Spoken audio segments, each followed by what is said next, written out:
You're 24. You drive a delivery route 6 days a week.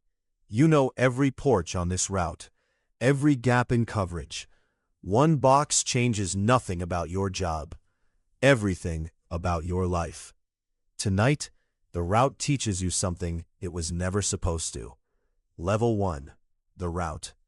You make $16 an hour driving 90 stops a day. Rent is $850. After bills, you have $60 left some weeks less. You know this because you count it every Sunday night at your kitchen table. The same ritual, the same math that never quite adds up. Your sister calls you most nights. She's 19, still in community college, still asking you for gas money you don't always have. You never say no. You just get quieter about how you'll cover it. You've had this job for almost 2 years now.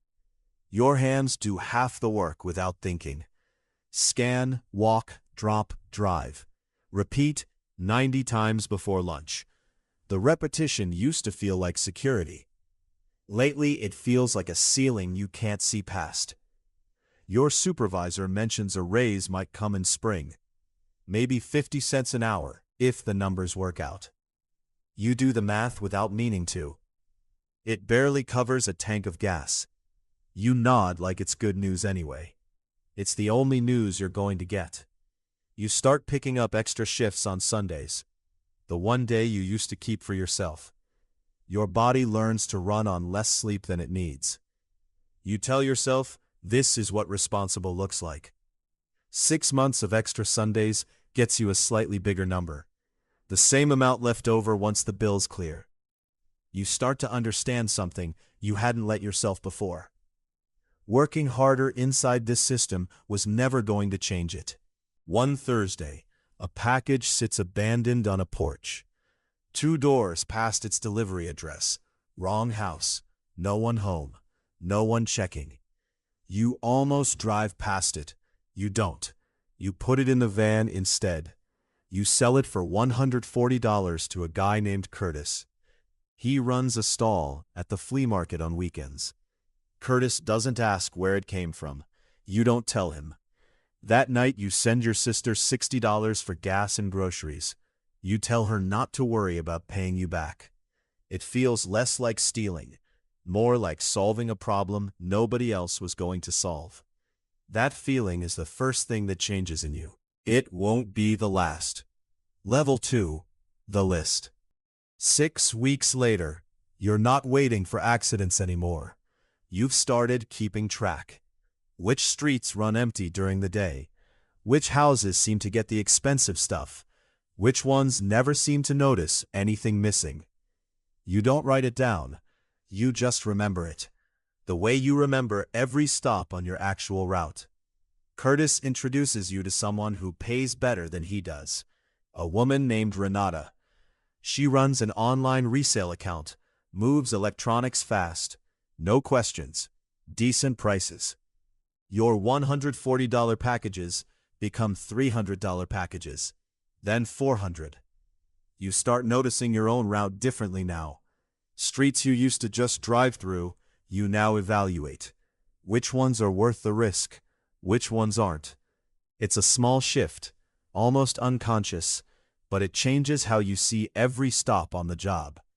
You buy a better phone case for your personal phone. Something small. Something that doesn't scream new money. You've started being careful about the wrong things, hiding spending instead of questioning why you're spending it at all. The carefulness feels responsible. It isn't. There's a version of you from 4 months ago. She would have been horrified watching this unfold. You think about her sometimes, almost like a different person. You don't miss her exactly. You just notice she's gone. You start setting small rules for yourself. Ways of drawing lines that feel more controlled than they are. Never twice from the same house. Never anything that feels personal. The rules make you feel like you still have limits. Even as the limits keep quietly moving. You're making almost as much off the side as your whole route. You tell yourself it's temporary, just until you're caught up on your sister's tuition. The math keeps finding new reasons to keep going. Your mom asks why you seem to have more money lately. You tell her you picked up overtime. She says she's proud of how hard you work. You let her believe it. The alternative is a conversation you're not ready to have. You've stopped thinking of this as an accident that happens sometimes. It's become a second job you never applied for. Level 3. The partner. You bring your cousin Devin into it in month 4. Devin just lost his warehouse job. He needs the money worse than you do. You show him what you've learned. Nothing more specific than which neighborhoods to avoid, which ones are worth the drive. He picks it up fast. Too fast, maybe. The first week you work together, Devin calls you giddy, like he's found a secret the rest of the world hasn't. You remember feeling that exact way once, weeks ago, before it became routine instead of revelation. You don't tell him the feeling fades. You let him have it a little longer.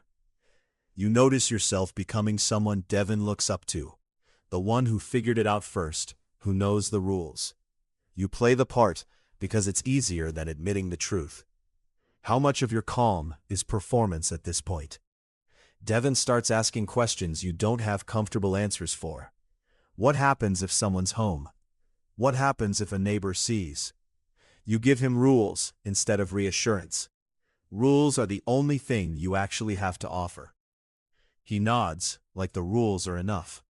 You're less sure they are. Together you're clearing almost $2,000 some weeks. It stops feeling like scraping by. It starts feeling like an actual income. You open a second bank account, so the numbers don't sit next to your paycheck deposits. A small effort at keeping two lives separated. Two lives that don't want to stay separated. You start planning around the money in ways you didn't before. A better apartment, maybe. Paying off your sister's last semester outright. The future starts looking different. Built quietly on a foundation you try not to examine. Package theft has grown common across most U.S. households. Law enforcement increasingly treats it as a pattern crime, especially when reports cluster in the same area. You don't know that yet. That clustering is exactly what you and Devin have been creating. Your sister finishes her semester with tuition paid on time. She thanks you for helping without asking how. You almost tell her. You don't. Some silences feel protective right up until they stop being that. Level 4. The pattern. Devin gets sloppy in a way you never let yourself get sloppy. He starts working the same 3 streets because they're close to his apartment. Easy, convenient. You tell him to spread it out. He says, "It's fine, nothing's happened yet." You let it go because you're tired, because you trust him, because arguing isn't worth it. You notice yourself getting irritable for no clear reason. Small things set you off now. A slow customer, a red light, your sister asking an innocent question about the money. You blame it on being tired.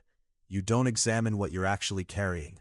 You start having the same dream a few nights a week, driving your route, except every porch is empty. Every house is watching. You can't remember which streets were supposed to be safe. You wake up before anything happens in the dream. You never figure out if that's mercy or a warning. You try to talk to Devin about slowing down. He laughs it off, calls you paranoid, says you've been careful enough to last another year. You want to believe him. Wanting to believe someone isn't the same as believing them. A cluster of reports comes from the same 4 blocks. It draws attention from postal inspectors working with local police. They track patterns exactly like the one Devin built. Repetition is what turns scattered theft into a case. You feel it before you understand it. A car that idles too long near your apartment. A neighbor mentions someone asked questions about your van. You tell yourself you're imagining it. You've told yourself worse lies than that one already.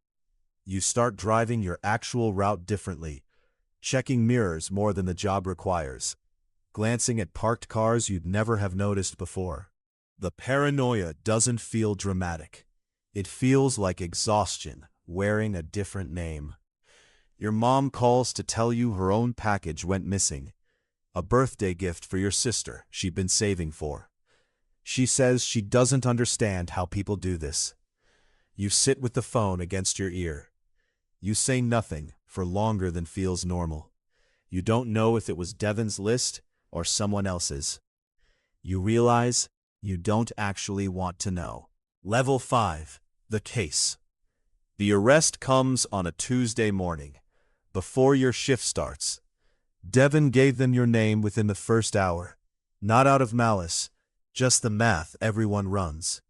When a lawyer explains what cooperation is worth, you understand it even as it ends you. You'd have done the same thing in his seat. The house is quiet when they arrive. You'd always imagine this happening somewhere dramatic.